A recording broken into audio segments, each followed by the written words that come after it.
Un saludo para todos. Me da mucha alegría poder reunirme con ustedes a través de este medio. Les bendigo en el nombre de Jesús y declaro que en su casa, que en su familia, la mano de Jehová siempre estará sobre ustedes, que les bendecirá y suplirá todo lo que les falte conforme a sus riquezas en gloria en Cristo Jesús. Amén.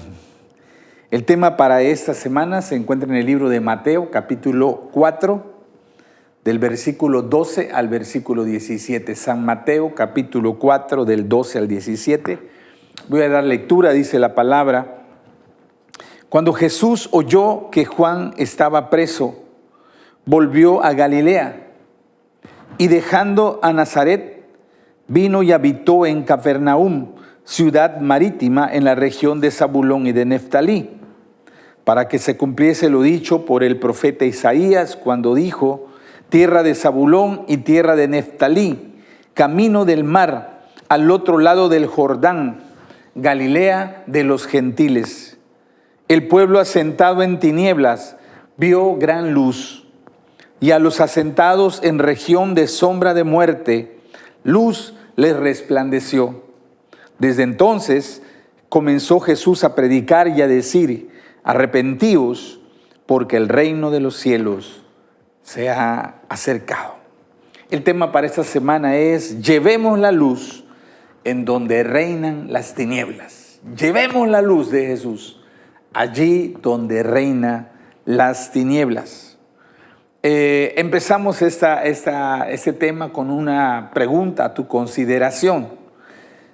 Si tuvieras la oportunidad de comenzar un negocio o empresa y te dieran que puedes escoger el lugar donde vas a empezar, ¿verdad? Te dice, ¿sabes qué?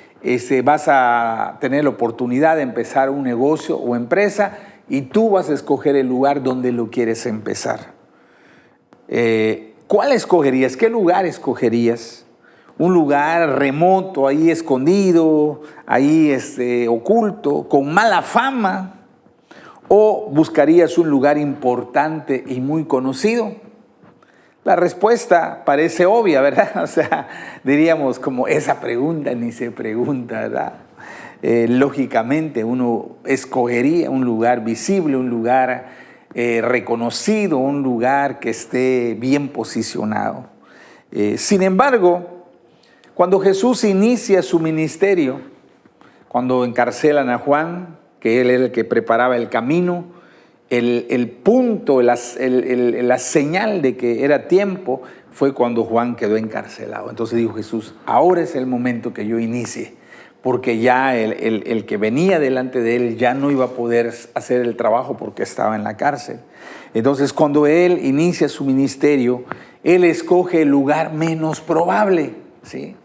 El lugar más importante era Jerusalén, donde estaba el epicentro de la fe judía, donde estaba el templo, donde estaban los religiosos. Bueno, Jerusalén era la ciudad de Dios, todos querían ir a Jerusalén. Sin embargo, él inicia su ministerio en el lugar menos probable, en la peor zona posible de todo Israel. Y entonces la pregunta es: ¿por qué lo hizo? ¿Y qué nos enseña esto a nosotros? O sea, ¿por qué Jesús escogió el peor lugar? ¿Y qué enseñanza nos deja a nosotros como iglesia lo que Jesús hizo? Llevemos la luz en donde reinan las tinieblas. Lo primero que quiero destacar está en los versículos 12 al 15. Dice: y cuando Jesús oyó que Juan estaba preso, volvió a Galilea y dejando a Nazaret vino y habitó en Capernaum, ciudad marítima en la región de Zabulón y de Neftalí, para que se cumpliese lo dicho por el profeta Isaías cuando dijo: tierra de Zabulón y tierra de Neftalí, camino del mar, al otro lado del Jordán, Galilea de los gentiles. El evangelio debe ser llevado a las personas marginadas y olvidadas por todos. El evangelio debe ser llevado a las personas que están marginadas, a las personas olvidadas por la sociedad, a los rechazados, a los menospreciados, de los que nadie quiere tratar con ellos. Dice que vino a Galilea de los gentiles. Eso significa que la mayor parte o buena parte de la población de esa región no era de raza judía. Según los historiadores, dicen que por entonces Galilea estaba poblada principalmente por sirios, por fenicios, por árabes y por griegos, además de los judíos. Entonces era una mezcla de razas, una mezcla de culturas, una mezcla de creencias, una mezcla de religiones. Bueno, era, como decimos nosotros, era un holchoch. Galilea de los gentiles era un lugar donde incluso los galileos, los que vivían en toda la región de Galilea, tenían un acento peculiar al hablar, cuando hablaban, de tal modo que los identificaban. Tan solo cuando hablaban, sabían que eran de Galilea, algo parecido como los que vivimos en la península de Yucatán, ¿verdad? Que tenemos un acento peculiar y cuando vamos allá al norte del país, rápido nos preguntan: oye, ¿tú eres de Mérida? Y uno dice: ¿cómo lo sabes? No hay manera de esconder nuestra región, ¿verdad? Bueno, así era con los galileos. Mire lo que dice Marcos 14:70, dice así, hablando de Pedro: pero él, Pedro, negó otra vez. Y poco después los que estaban allí le dijeron otra vez a Pedro: verdaderamente tú eres de ellos, porque eres Galileo. Tu manera de hablar es semejante a la de ellos. O sea, Pedro no podía esconder que era de Galilea, ¿verdad? Los galileos rápidamente lo reconocían por su forma de hablar. Entonces, por lo mismo, por la mezcla, por todo el revoltijo que había de razas y de culturas. Obviamente los judíos de otras regiones, que eran donde vivían solo judíos, donde la cultura era más pura, vamos a usar ese término, ¿verdad? Que no es el mejor, pero bueno, para darme a entender, ellos miraban con menosprecio a los galileos, ¿verdad? Ellos dicen: ¿Galileos? ¡Guau! No, esa chusma, no. Los galileos, no, ni Dios no quiere que yo vaya allá, que yo me vaya a vivir allá, que yo me mezcle con ellos. No, los galileos no quiero saber nada. Ya hemos estudiado en el pasado que para un judío tener trato con un gentil era algo abominable, cuando estudiamos el episodio de Pedro y de Cornelio, ¿verdad? Para un judío no te querían saber nada de los gentiles, no quería ni un trato, no quería ni una amistad, ni una relación, ni siquiera comercial. Y en Galilea, pues los judíos que vivían ahí tenían que relacionarse, tenían que tener tratos con las otras culturas, porque pues, no podían vivir aislados de eso, ¿verdad? Entonces todo eso hacía que Galilea fuera mirada por menosprecio. Los judíos de cepa, de abolengo, de pureza religiosa, tenían catalogados a los galileos como no gratos. No queremos nada. Entonces la pregunta es: ¿por qué Jesús inició su ministerio en Galilea de los gentiles? Que era, como vemos, la peor zona, la peor región para empezar. Creo que es una señal profética, porque estaba anunciando que el evangelio no es exclusivamente para el pueblo judío. Y eso es algo que tenemos que entender. Los judíos creían que solo ellos eran el pueblo de Dios. Ellos creían que eran los únicos elegidos, que eran los únicos herederos de la salvación, que eran los descendientes de Abraham, los que iban a recibir todas las promesas y la bendición de Dios, y todos los demás iban a ser destruidos. Esa era la mentalidad de los judíos. Pero Jesús, al ir a Galilea de los gentiles, nos está enseñando que el evangelio no es para un grupo exclusivo, no es para una clase de personas exclusivas, no es para una nación o un pueblo exclusivo, sino que el evangelio es para todas las naciones del mundo. Y eso Jesús lo dejó muy claro antes de regresar al cielo.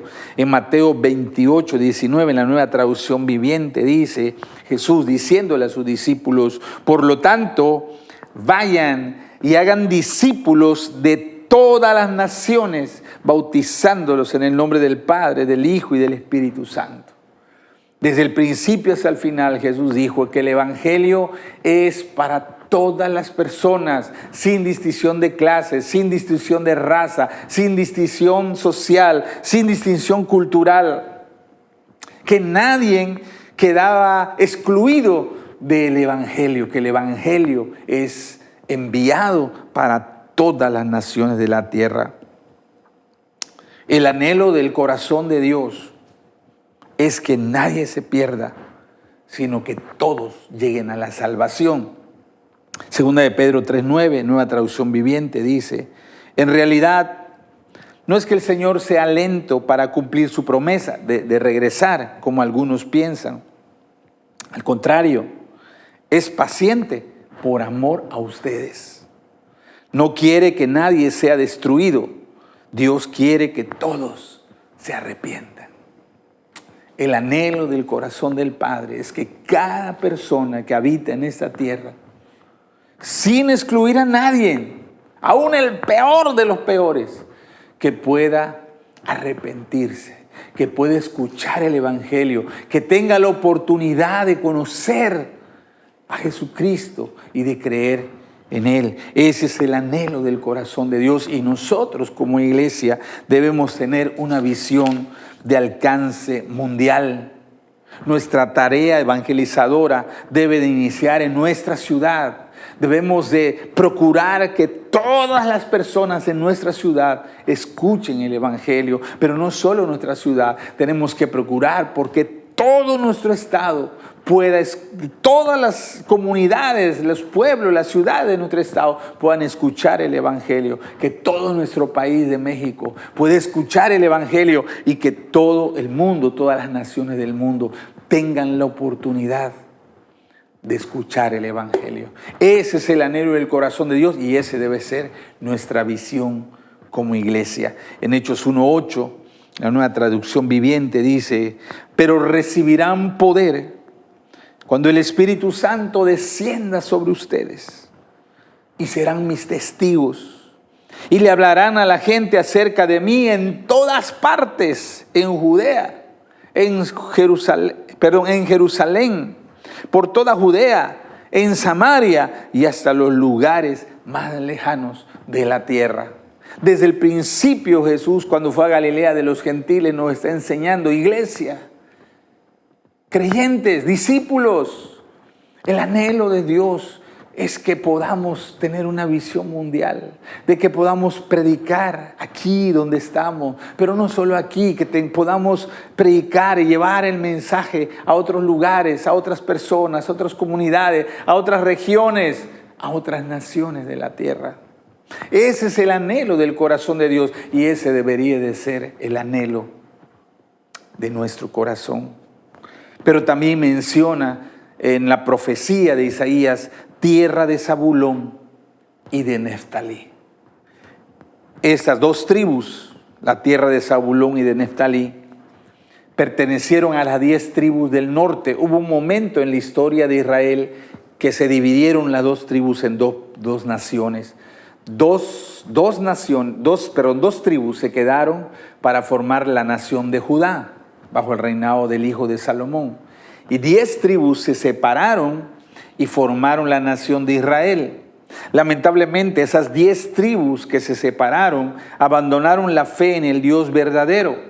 Sirvieron a otros dioses. Su primer rey les construyó 2 becerros y empezaron a adorar a esos becerros. Y a lo largo de toda su historia, ellos, a pesar de todo lo que Dios le mandó a los profetas para que se volvieran al camino correcto, ellos insistieron en servir a dioses ajenos y no regresaron al Dios verdadero. Al final, ellos fueron destruidos por los asirios y fueron llevados cautivos y su territorio fue repoblado por extranjeros. Toda esa historia está en Segundo de Reyes, capítulo 17. Solo voy a leer del 21 al 23, pero usted puede leer todo el capítulo para que vea la historia. Segunda de Reyes 17, 21 al 23 dice así, pero nueva traducción viviente. Pues cuando el Señor arrancó a Israel del reino de David, cuando se separaron las 10 tribus, los israelitas escogieron a Jeroboam, hijo de Nabat, como su rey. Pero Jeroboam alejó a Israel del Señor y le hizo cometer un gran pecado. Los israelitas persiguieron seguir todos los caminos perversos de Jeroboam. No se apartaron de esos pecados hasta que finalmente el Señor los barrió de su presencia, tal como lo había advertido todos los profetas. En consecuencia, los israelitas fueron desterrados y deportados a Siria, donde se encuentran hasta el día de hoy. Entonces, la tierra de Zabulón y de Neftalí era de una historia de judíos que se habían apartado de la fe verdadera, que habían dejado el camino del Señor, que se habían descarriado. Y eso nos enseña a nosotros que el Evangelio también es para las ovejas perdidas, para aquellas personas que un día conocieron a Dios, a Jesús, que un día sirvieron a Jesús, pero por diversos motivos se alejaron, por diversos motivos se volvieron al mundo, que volvieron a sus antiguos estilo de vida y sus pecados, que el Evangelio también es para ellos. Entonces el Evangelio no hace acepción de personas, como le dijo Pedro a Cornelio. El Evangelio, todas las personas tienen el derecho de escuchar el Evangelio. Dios quiere que nosotros les llevemos el Evangelio. Los que nunca lo han conocido y aquellos que lo conocieron y se apartaron, deben de escuchar que Jesús los ama y que ellos pueden volver al camino del Señor. Pero lo segundo que quiero destacar está en el versículo 16, el 17 dice: el pueblo asentado en tinieblas vio gran luz, y a los asentados en la región de sombra de muerte, luz les resplandeció. Desde entonces comenzó Jesús a predicar y a decir: arrepentíos, porque el reino de los cielos se ha acercado. Amén. El Evangelio debe ser llevado a los que están dominados por las tinieblas espirituales. La primera parte habla de otras naciones, de otros pueblos, de lo descarriado, de las ovejas descarriadas. Pero el Evangelio debe ser llevado a los que están dominados por las tinieblas espirituales, a los que viven en la oscuridad. Eso habla de su condición espiritual. La condición espiritual de las personas. Dice que es un pueblo en tinieblas, que asentado en región de sombra y de muerte. Y eso describe la condición espiritual de las personas que habitaban en esa región. Estaban lejos de Dios. Estaban dominados por toda clase de pecados bajo el poder de Satanás. Efesios 2, del 1 al 3, dice así: antes ustedes estaban muertos a causa de su desobediencia y sus muchos pecados. Vivían en pecado igual que el resto de la gente, obedeciendo al diablo, el líder de los poderes del mundo invisible, quien es el espíritu que actúa en el corazón de los que se niegan a obedecer a Dios. Todos vivíamos así en el pasado, siguiendo los deseos de nuestras pasiones y la inclinación de nuestra naturaleza pecaminosa. Por nuestra propia naturaleza éramos objetos del enojo de Dios, igual que todos los demás. Qué tremendo, qué tremendo. La condición espiritual de aquellos sin Cristo es terrible. Ellos no tienen esperanza.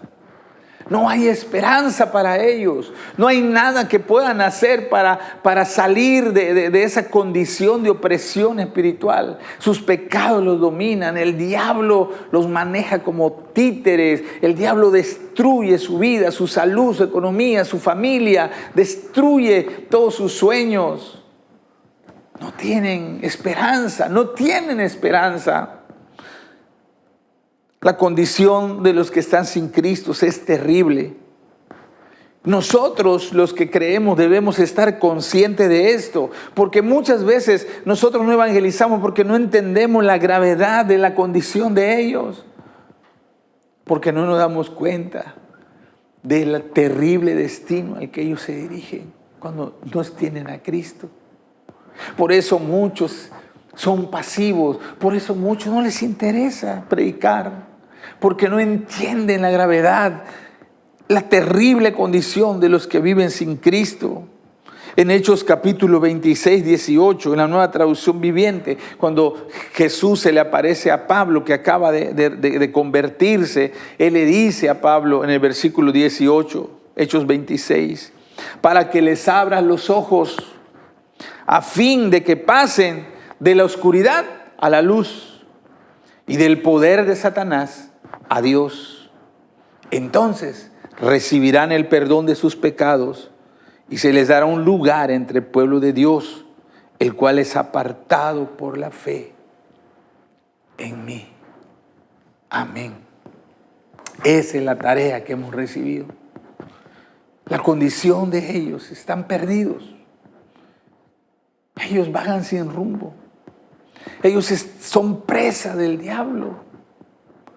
No pueden cambiar su situación, pero tú y yo, a través del Evangelio, podemos llevarle la luz. Podemos, a través del Evangelio, ellos pueden salir de las tinieblas a la luz. Ellos pueden abrir sus ojos. Ellos pueden salir del poder del diablo y pasar al señorío de Jesús, de Dios. Por mucho que quiera el gobierno, por mucho que intente la educación o la ciencia, la única esperanza para los que viven en tinieblas es que alguien les lleve el Evangelio de Jesucristo, que es lo único que los puede transformar, que les puede dar una vida nueva. Y dice que desde entonces Jesús comenzó a predicar: arrepiéntanse, porque el reino de los cielos se ha acercado. Jesús comenzó a predicar. La manera de llevar el Evangelio es predicando, es anunciando, es hablándoles. Podemos orar y es necesario orar. De hecho, ustedes saben que en esta semana fue una semana de intensa oración. Y es algo maravilloso, poderoso, que abre los cielos, abre el mundo espiritual. Pero si no predicamos, no pasa nada. Necesitamos hablar. Tenemos que ir y decirles, compartirles, anunciarles el Evangelio.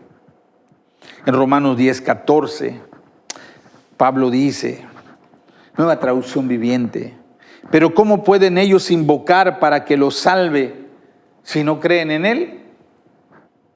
¿Y cómo pueden creer en Él si nunca han oído de Él? ¿Y cómo pueden oír de Él a menos que alguien se lo diga? La única manera que ellos puedan tener oportunidad es que alguien, tú y yo, vayamos y les compartamos el Evangelio. Les hablemos la buena nueva de salvación.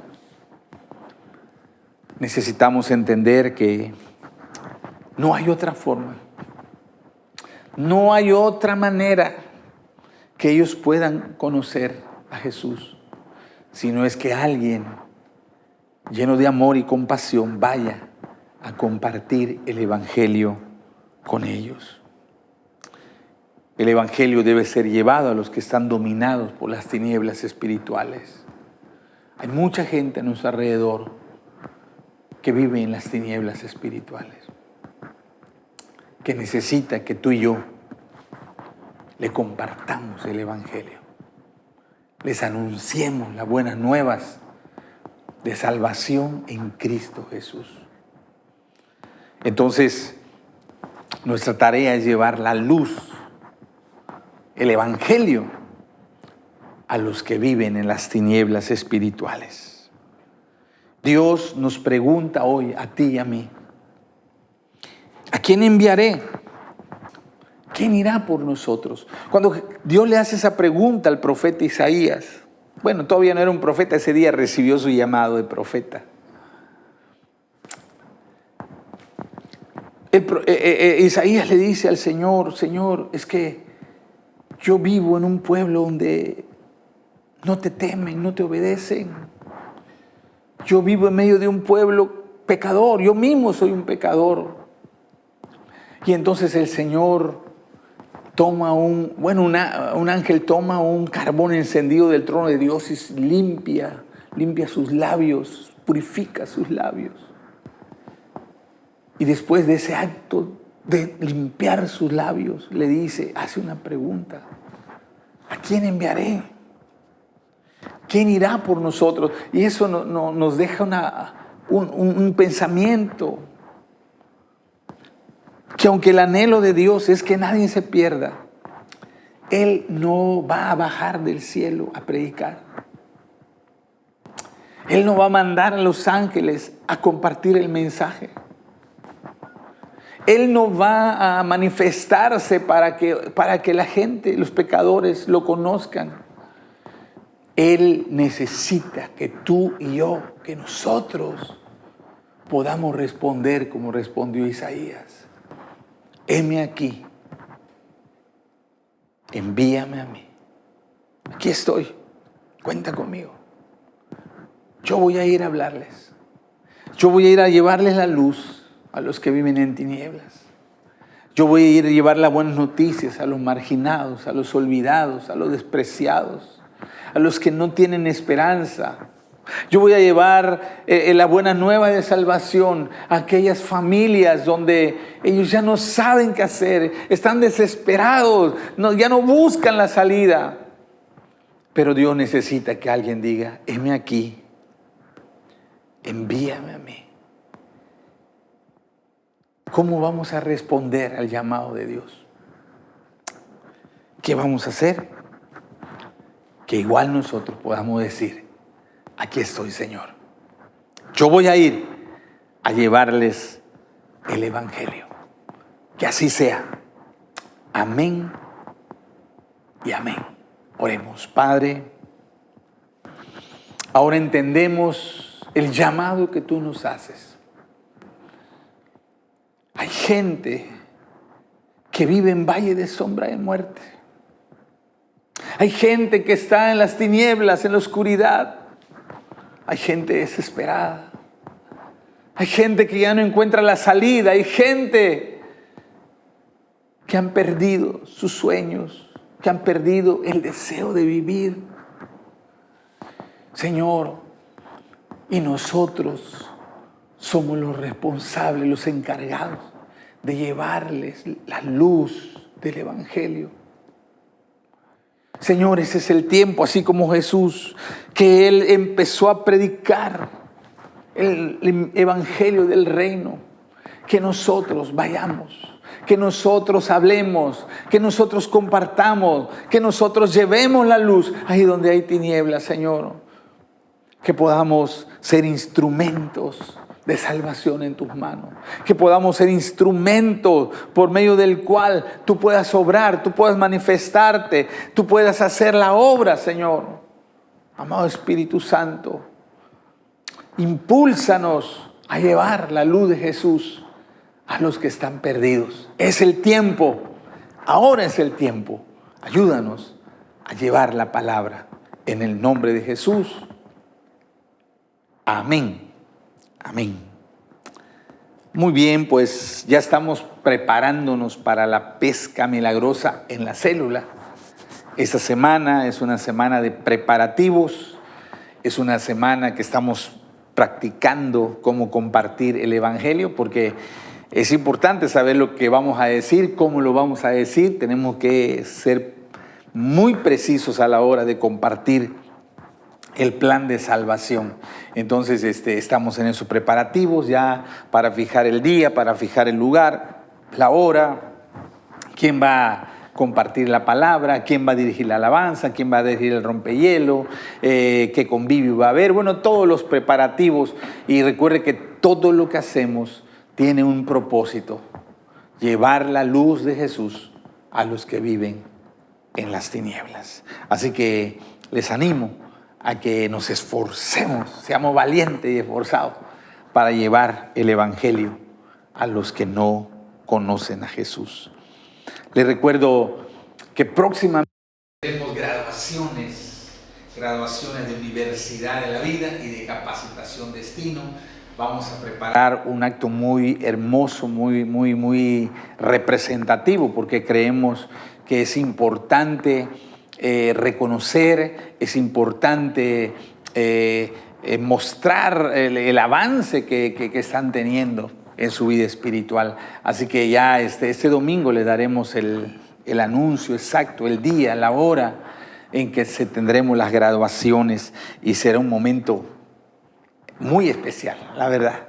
A mí me llena de alegría ver que hay hombres, mujeres, jóvenes que están caminando como discípulos, que están dispuestos a prepararse para ser útiles en el reino de Dios. Y bienaventurados los valientes, ¿verdad? El reino de los cielos es de ellos, de los valientes, de los que arrebatan, de los que se comprometen, de los que pagan el precio.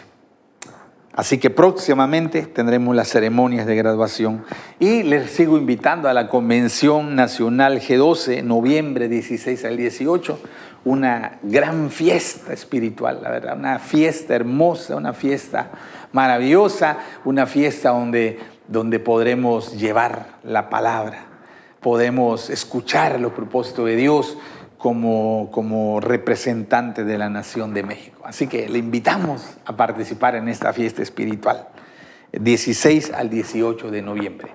Que Dios bendiga su vida y vamos a llevar la luz a los que están en tinieblas. Saludos a todos.